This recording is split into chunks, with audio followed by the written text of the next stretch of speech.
The moment I realized the HOA tried to drown my disabled mother was when I found her wheelchair tilted dangerously over the edge of our lakefront dock, her knuckles white as bone from gripping the armrests, rain hammering down like bullets from the storm clouds above. "Sarah," Mom's voice cracked through the thunder, barely audible over the wind. "Sarah, I can't get back." My heart stopped. The wooden planks beneath her wheels were slick with rain, and the dock had no safety railings. None. Where there should have been protective barriers, there were only fresh drill holes in the wood, still oozing sawdust that the storm hadn't yet washed away. I sprinted across our backyard, my boots sliding on the wet grass. Mom's wheelchair was positioned at the very end of the dock, facing the churning black water of Lake Morrison. One wrong move, one gust of wind, and she'd be in the water. In her condition, with her paralyzed legs and limited arm strength, she wouldn't last 5 minutes. "Don't move, Mom. Don't move an inch," I shouted, dropping to my knees as I reached the dock. The wood groaned under my weight as I crawled forward, afraid any sudden vibration might send her tumbling. "I didn't mean to come out so far," she whispered, tears mixing with rainwater on her cheeks. The wheelchair just kept rolling, and when I tried to stop, she gestured weakly at where the brakes should have caught on a safety barrier that no longer existed. That's when I saw it. The emergency call box that had been mounted on the dock post for the past 3 years was gone. Not damaged by the storm, not fallen off the mounting brackets, had been cleanly removed with power tools. Someone had deliberately stripped away every safety feature from this dock. "Mom, who did this?" I asked, already knowing the answer was going to destroy me. Her face crumpled. "The HOA president, Mr. Garrison. He came by this morning with 2 men in work shirts. Said they were doing safety modifications on all the lakefront properties." She took a shuddering breath. When I asked why they were removing the railings instead of fixing them, he just smiled and said disabled residents shouldn't be on docks unsupervised anyway. The words hit me like a physical blow. I'd been away on a 3-day training exercise with the county emergency services, and in that time, these monsters had turned our family dock into a death trap. He said, "What?" My voice came out deadly quiet. "There's more, honey." Mom's hands were shaking now, and not from the cold. He told me that if I had any problems with the modifications, I could take it up with the HOA board. Then he laughed and said, by the time they met next month, the lake might have solved their accessibility problem naturally. Blood roared in my ears. Garrison had essentially told my mother he was setting her up to die, and he'd done it with witnesses who were probably on his payroll. The casual cruelty of it, the premeditation, this wasn't just harassment. This was attempted murder. I carefully maneuvered Mom's wheelchair back from the edge, every inch feeling like a mile. The wheels caught in the gaps between planks, where safety boards should have provided smooth passage for her chair. Every barrier that had made this dock accessible for her had been systematically removed. As we made it back to solid ground, Mom broke down completely. "I'm so sorry, Sarah. I just wanted to watch the storm roll in, like we used to when you were little. I forgot that it wasn't safe anymore." "This is not your fault," I said fiercely, wrapping my jacket around her shoulders. "This is not even close to your fault." But inside, I was falling apart. Mom had been coming to this dock every evening for 2 years, ever since the car accident that took her mobility. It was her sanctuary, her connection to the memories of Dad teaching me to fish from these same planks, of summer evenings when our family was whole. The HOA knew this. They knew exactly what they were taking from her. As I pushed her wheelchair up the ramp to our back door, Mom spoke again, her voice hollow. "There's something else you need to know. Mrs. Patterson from down the street stopped by yesterday. Her husband with the walker? He fell off his front steps last week, broke 3 ribs." I stopped pushing. Mrs. Patterson's husband fell? The HOA had just updated their front steps too. Removed the handrails for aesthetic consistency. Gerald Patterson has been using those rails to get in and out of his house for 5 years, ever since his stroke. Without them, she didn't finish the sentence. My mind reeled. 2 accidents involving disabled residents in less than a week, both after HOA safety modifications that actually made things deadly. This wasn't coincidence. This was a pattern. And the Morrison twins' grandmother? Mom continued, her voice gaining strength as the full picture emerged. The one with the oxygen tank? The HOA made her remove her wheelchair ramp last month, said it was an unauthorized structure. She hasn't been able to leave her house since. The scope of what I was hearing staggered me. This wasn't just about my mother. The HOA was systematically targeting every disabled resident in our community, creating increasingly dangerous situations while maintaining plausible deniability. Why didn't you tell me any of this before? I asked. Mom looked up at me with the same expression she'd worn when I was 7, and she'd had to explain why Dad wasn't coming home from the hospital. Because I know you, Sarah. I know what you do when people hurt your family. And I was afraid if you knew how bad it was getting, you'd do something that would get you in trouble. She was right. I was already doing something in my head that would get me in serious trouble. But what she didn't know, what I'd kept from everyone in this neighborhood, was that I wasn't just Sarah Chen, the quiet woman who worked from home and took care of her disabled mother. I was Commander Chen of the Lake Morrison Rescue Patrol, with jurisdiction over every body of water in this county. I had the authority to investigate safety violations, levy fines, and shut down waterfront properties that posed public hazards. I had a team of 12 highly trained rescue specialists who answered directly to me, and I had connections throughout the county emergency management system. The HOA had just declared war on the most vulnerable people in our community, thinking they were defenseless. They had no idea they'd just made the biggest mistake of their pathetic lives. Standing there in the rain, watching my mother try to stop shaking, I made a decision that would change everything. These people thought they could terrorize disabled residents with impunity, that they could engineer accidents and hide behind their little power structure. They were about to learn that the lake they'd tried to use as a murder weapon had a guardian. And she was absolutely furious. "Mom," I said quietly, helping her out of her wet clothes, "I need you to write down everything. Every conversation, every modification, every threat. Can you do that for me?" She nodded, the fear in her eyes beginning to mix with something that looked like hope. "Are we going to fight them?" I kissed the top of her head, the same way she'd kissed mine when bullies at school made me cry. "We're going to do more than fight them, Mom. We're going to make sure they never hurt anyone again." What she didn't see was the smile spreading across my face as I turned away, the kind of smile that had made hardened rescue divers nervous during training exercises. The HOA thought they were playing a game with helpless targets. They'd just activated the lake's apex predator. And I was hungry. The irony wasn't lost on me that the very lake they'd tried to use as my mother's grave was the same body of water that had saved my life 15 years earlier. Back then, I was a broken 22-year-old drowning in grief after losing Dad to cancer, directionless and angry at a world that seemed designed to crush good people. I'd stumbled into the Lake Rescue Patrol, almost by accident, responding to a help-wanted ad for physically fit individuals comfortable around water.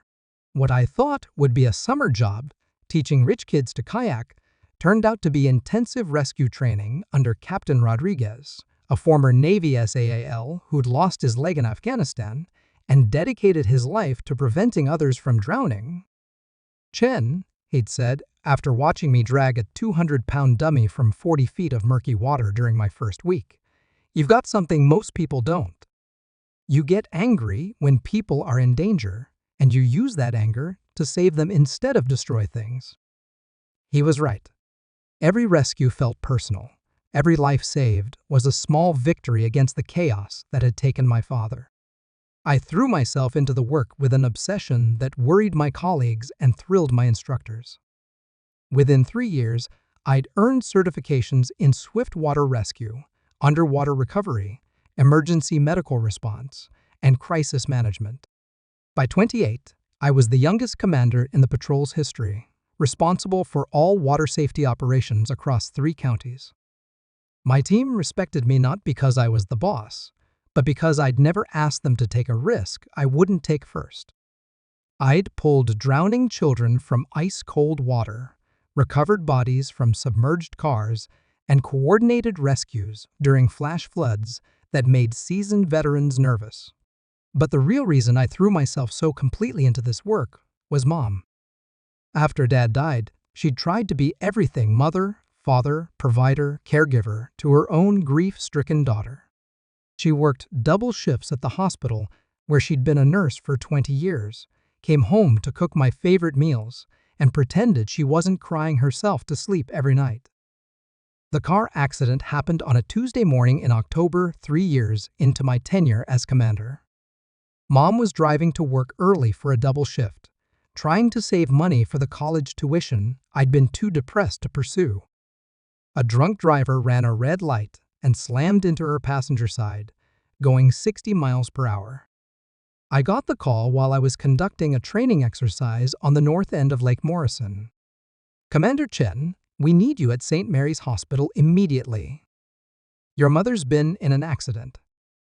The next 6 hours were the longest of my life. Surgery to remove bone fragments from her spine. Surgery to repair internal bleeding. Surgery to try to reconnect nerves that the doctors weren't sure would ever work again. When she woke up 3 days later, the first thing she asked was whether I was okay. Not about her legs, not about the wheelchair the doctors had already brought into the room, not about the fact that her nursing career was over. She asked about me. "I'm fine, Mom," I'd lied, holding her hand while machines beeped around us. "Everything's going to be fine." That's when she'd smiled, that devastating smile that meant she could see right through me. "Sarah, honey, I know you're going to blame yourself for this somehow. Don't. This wasn't your fault. It wasn't my fault. It was just a terrible thing that happened. But we're going to figure it out together, okay?" Except we didn't figure it out together because I was drowning in guilt and throwing myself even deeper into rescue work to avoid dealing with the fact that I'd failed to protect the most important person in my life. The settlement from the drunk driver's insurance bought us the lakefront house in Morrison Pines, an upscale community that promised accessible living and a family-friendly environment. What it actually offered was a pristine facade, hiding the kind of casual cruelty that thrives when people with money decide who deserves dignity. At first, the problems were small. Passive-aggressive comments about Mom's wheelchair, leaving marks on the community center floors. Complaints that her handicapped parking placard was an eyesore in front of our house. Suggestions that she might be more comfortable in a facility designed for people with her limitations. I wanted to fight back immediately, but Mom begged me not to. "They'll get used to us," she said. "Some people just need time to see that we're not any different from them." So I bit my tongue when neighbors crossed the street to avoid talking to her. I said nothing when the HOA forgot to include wheelchair accessibility in their community pool renovation. I even stayed quiet when they started holding board meetings on the second floor of the community center in a room with no elevator access. But I drew the line at our dock. Dad had taught me to fish from a dozen different lakes, but Morrison Pines offered something special: a private dock that came with our waterfront property, where Mom could wheel herself out to watch sunsets and feel connected to the water that had always been our family's refuge. I'd spent 3 weekends that first summer installing safety railings, anti-slip surfaces, and an emergency call box connected directly to the county rescue dispatch. It wasn't just about compliance with accessibility laws. It was about making sure Mom had a space where she felt secure and independent.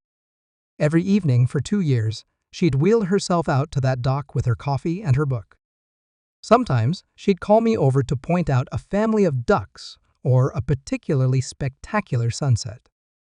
Those moments were the closest we'd come to recapturing the peace we'd shared before the world fell apart. The HOA had destroyed all of that in a single morning. What made their cruelty even more devastating was the calculated nature of it. They hadn't chosen random disabled residents to target, they'd specifically identified the people who were most vulnerable and most isolated. Gerald Patterson's wife had dementia and couldn't advocate for him. The Morrison twins' grandmother had no other family in the area. Mom had me, but they thought I was just another powerless resident they could intimidate. They had no idea that the quiet woman who worked from home was actually Commander Chen, who'd spent the last decade building a reputation as someone you absolutely did not want to cross when lives were on the line. My job required me to maintain a low profile in the community. Rescue operations worked best when commanders could assess situations without becoming targets themselves. I drove an unmarked vehicle, worked irregular hours, and generally avoided drawing attention to my professional life. But that anonymity came with a price. My neighbors saw me as Sarah, the caregiver, Sarah, the woman who rarely socialized, Sarah, who wouldn't cause trouble. They had no idea that I commanded a budget of over $2 million, supervised highly trained specialists who trusted me with their lives, and had direct access to county commissioners, state officials, and federal emergency management resources. More importantly, they didn't know that my jurisdiction extended far beyond just water rescues. As commander, I had the authority to investigate and cite any safety violations that posed risks to public welfare around county waterways. I could shut down docks, levy fines that ran into the tens of thousands of dollars, and initiate criminal investigations for reckless endangerment. The HOA thought they were playing games with helpless victims. They'd actually just committed multiple felonies under the direct observation of the one person in the county with both the authority and the motivation to destroy them completely. Sitting in my home office that night, watching Mom finally fall asleep in her chair by the window, I opened my laptop and began documenting everything. Every safety violation, every DA non-compliance issue, every instance of criminal negligence I'd witnessed since we'd moved to Morrison Pines. What I found in my files made me physically sick. Over the past 18 months, I'd been called to respond to 4 water-related emergencies in Morrison Pines. A child who'd fallen through rotted dock boards that hadn't been maintained according to county standards. An elderly man who'd slipped on algae-covered steps that violated basic safety protocols. 2 separate incidents where disabled residents had been stranded on waterfront properties due to missing or non-functional safety equipment. I'd written all of these off as unfortunate accidents, homeowner negligence, or simple maintenance issues. But looking at them together, with what I now knew about the HOA's systematic campaign against disabled residents, a horrifying pattern emerged. Every single incident had occurred on property that had recently undergone HOA safety modifications. Every victim had been either elderly or disabled. And every time, the HOA had expressed sympathy while quietly implementing new policies that made similar accidents more likely. They weren't just harassing disabled residents. They were creating conditions designed to seriously injure or kill them, then using those accidents to justify further restrictions on accessibility. This was beyond criminal negligence. This was a conspiracy to commit assault, possibly murder, disguised as community management. I'd spent 15 years saving people from drowning. Now I was going to make sure the people who'd tried to drown my mother experienced something much worse than water in their lungs. They were going to drown in consequences they never saw coming. Tomorrow morning, I was going to start my investigation. Not as Sarah, the concerned daughter, but as Commander Chen of the Lake Morrison Rescue Patrol. And these bastards were about to learn that the quiet woman they'd been terrorizing was actually the apex predator in their ecosystem. Game time. The next morning, I knocked on Harold Garrison's door at exactly 8:47 a.m., armed with nothing but a clipboard, a pen, and 15 years of experience reading people who thought they were untouchable.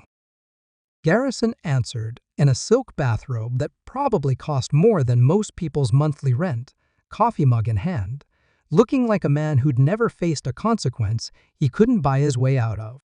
He was shorter than I'd expected, maybe 5'6", with the kind of soft features that suggested he'd spent his life having other people fight his battles.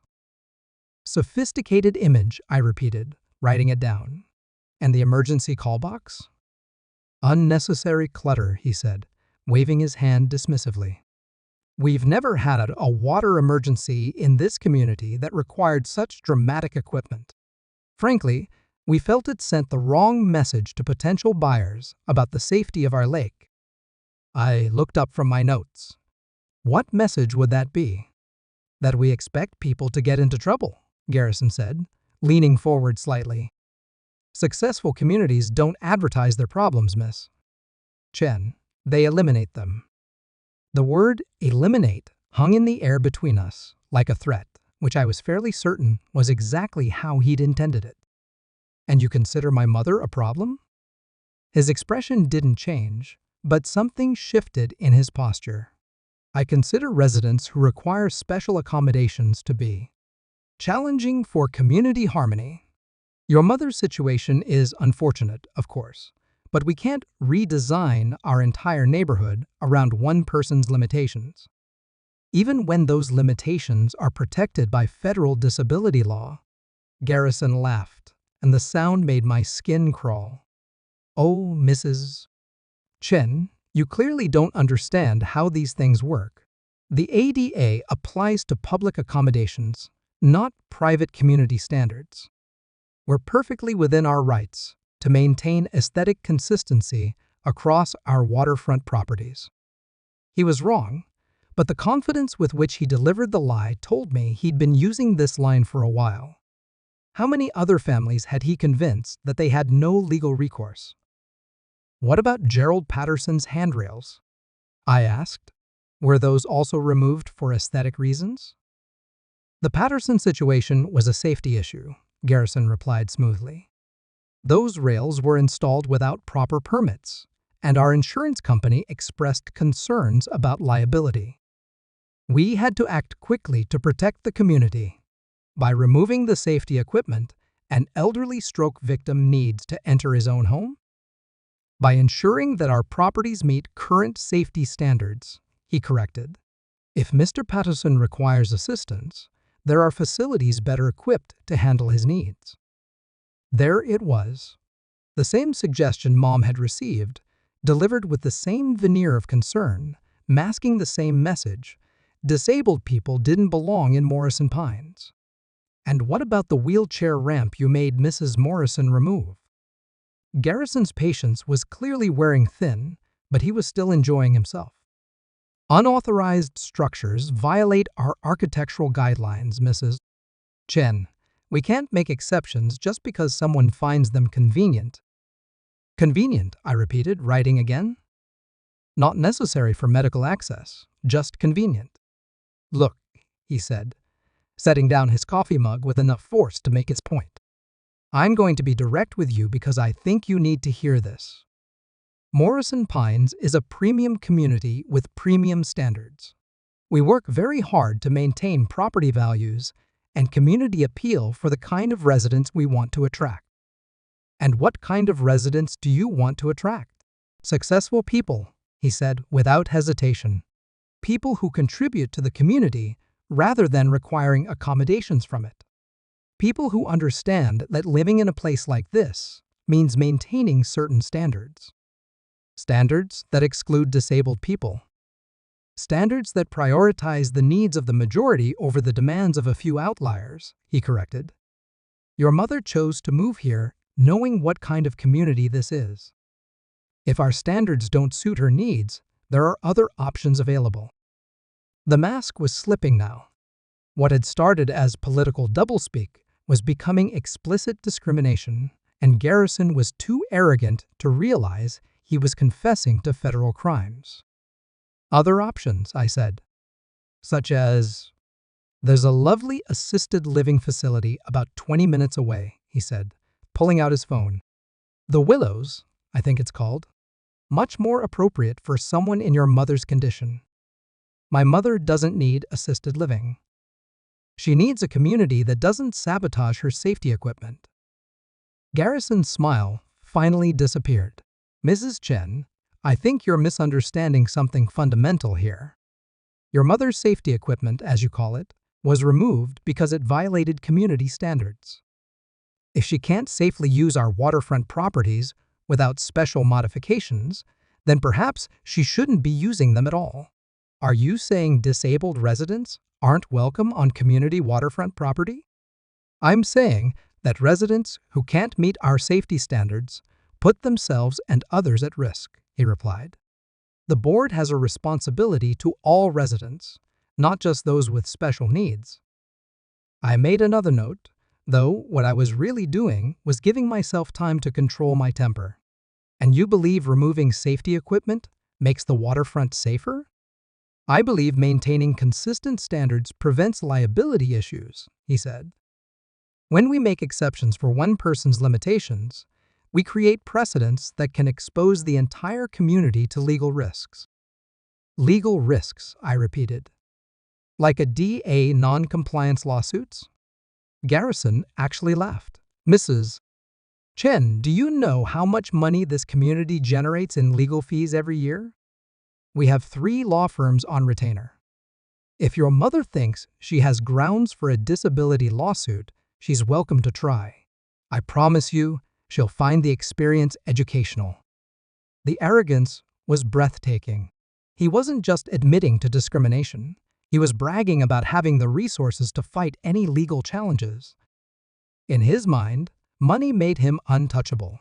What if someone gets hurt because of these modifications? I asked. "Then they'll have learned an important lesson about personal responsibility," he replied. "People who take unnecessary risks get hurt. People who make smart choices stay safe. And people who can't use waterfront properties safely because their safety equipment was removed shouldn't be using waterfront properties," he finished. "It's really that simple." I closed my clipboard and stood up. "Thank you for being so direct about the board's position." "Of course," Garrison said, walking me to the door. "I hope this helps you understand that we're not the villains here. We're just trying to maintain a community where successful people can enjoy a premium lifestyle." As I reached his front door, he put his hand on my shoulder with a kind of casual dominance that made my skin crawl. "Mrs. Chen, let me give you some friendly advice. Your mother seems like a lovely woman, but she's in a situation that's not going to improve. Fighting the board on this is only going to make things harder for both of you. There are places where she'd be much happier, and you'd be free to get on with your life. My life is fine where it is." "Is it?" he asked, and for the first time, there was something predatory in his expression. "Because, from where I'm standing, it looks like you're trapped taking care of someone who's becoming more of a burden every day. That's not fair to either of you." The manipulation was so blatant, it was almost impressive. Try to make me see Mom as a burden. Try to convince me that abandoning her would be doing us both a favor. "I appreciate your concern," I said, opening his front door. "But I think you've misunderstood something fundamental about our situation." "Oh, and what's that?" I turned back to look at him one last time. "You seem to think we're helpless." Something flickered across his face, not worry exactly, but the first suggestion that maybe this conversation hadn't gone exactly as he'd planned. "Mrs. Chen, if you're thinking about making trouble for the board, I should warn you that we have resources you can't imagine. Legal resources, political connections, community support. Fighting us would be a mistake." "I'm not going to fight you, Mr. Garrison." Relief flooded his features. Good. Smart choice. I'm going to destroy you. The words came out quiet and level, but they hit him like a physical blow. For just a moment, the arrogant mask slipped completely, and I saw something that might have been fear. Then he rallied. Mrs. Chen, I think you're overestimating your position here. You're one person with one vote and very limited resources. We're an established community organization with significant legal and financial backing.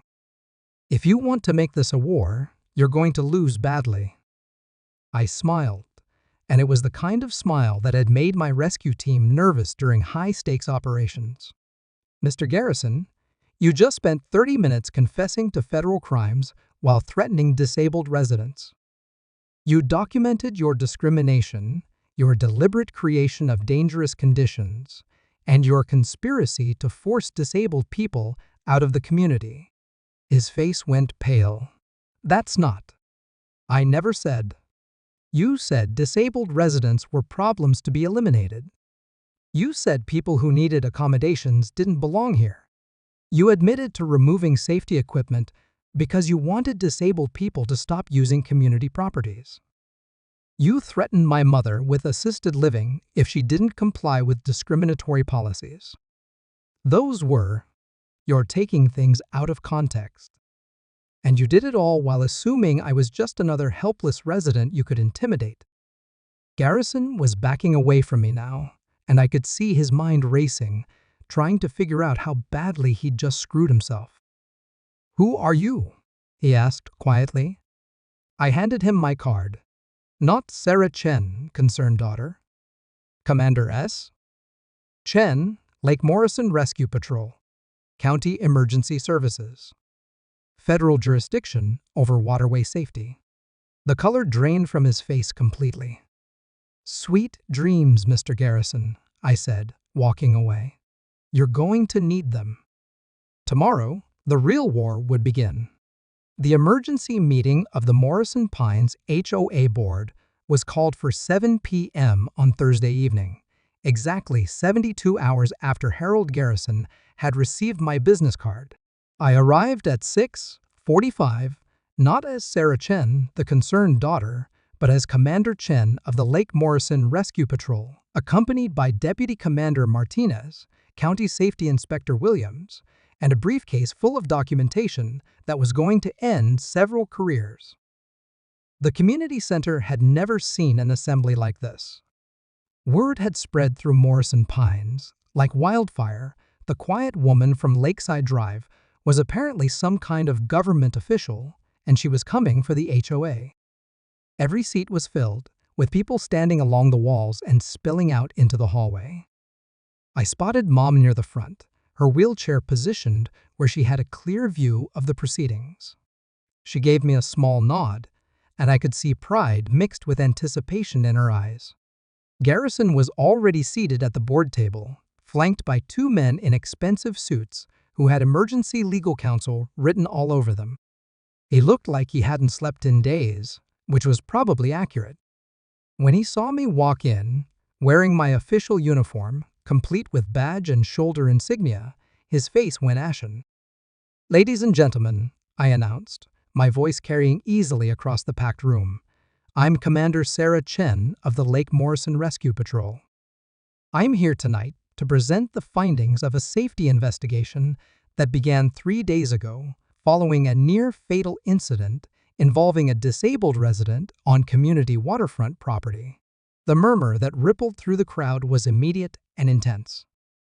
Most of these people had never heard of the Lake Rescue Patrol, let alone realize they'd been living next door to its commanding officer. Board member Jennifer Walsh, who'd always struck me as Garrison's most eager supporter, leaned forward with a nervous smile. Commander Chen, while we certainly appreciate your professional interest in our community, I'm not sure this is the appropriate venue for. Mrs. Walsh, I interrupted, opening my briefcase. This is a formal safety hearing regarding violations of county waterway regulations, federal ADA compliance, and criminal endangerment of disabled residents. The appropriate venue is wherever I say it is. The authority in my voice cut through the room like a blade. This wasn't the quiet neighbor they'd been dismissing for 2 years. This was someone accustomed to life and death command decisions, and everyone could feel the difference. Now, I continued, pulling out a thick folder, let me begin with the incident that triggered this investigation. On Monday evening, Mrs. Linda Chen, a disabled resident of this community, was trapped on a lakefront dock during a storm because the HOA had deliberately removed all safety equipment without notice, consultation, or replacement safety measures. I turned to face Garrison directly. Mr. Garrison, you personally supervised the removal of safety railings, anti-slip surfaces, and an emergency call box from a dock regularly used by a wheelchair-bound resident. Is that correct? One of his lawyers whispered frantically in his ear, but Garrison waved him off. The arrogance that had gotten him into this mess was still intact, even now. Commander Chen, he said, his voice shakier than it had been in his living room. The board made those modifications for aesthetic and liability reasons, as is our right under community bylaws. I see, I replied, making a note. And did you conduct a safety assessment before removing equipment that a disabled resident depended on for safe dock access? The board felt that the equipment was unnecessary. Based on what expertise? Deputy Commander Martinez interjected. Mr. Garrison, do you have any training in water safety, disability, accommodations, or emergency response? Order, I called out, and my command voice cut through the noise instantly. There will be order in this room. When the crowd settled, I continued. As of this moment, the Lake Morrison Rescue Patrol is placing the Morrison Pines, HOA, under emergency safety oversight. All waterfront properties are subject to immediate inspection and remediation. Any further modifications to safety equipment require written approval from County Emergency Services. Garrison shot to his feet. You can't do that. You don't have the authority to. Mr. Garrison, Deputy Martinez said quietly, Commander Chen has jurisdiction over all waterway safety in this county. She absolutely has that authority. She also has the authority to levy fines up to $50,000 per violation, initiate criminal charges for endangerment, and shut down any property that poses a public safety risk. Furthermore, I added, pulling out one final document, I forwarded my investigation findings to the FBI's Civil Rights Division, the Department of Justice, and the State Attorney General's office. You're facing federal charges for conspiracy to deny civil rights under color of law, which carries a maximum penalty of 10 years in prison. Garrison collapsed back into his chair like a deflated balloon. Around the room, I could see other board members distancing themselves, literally scooting their chairs away from him.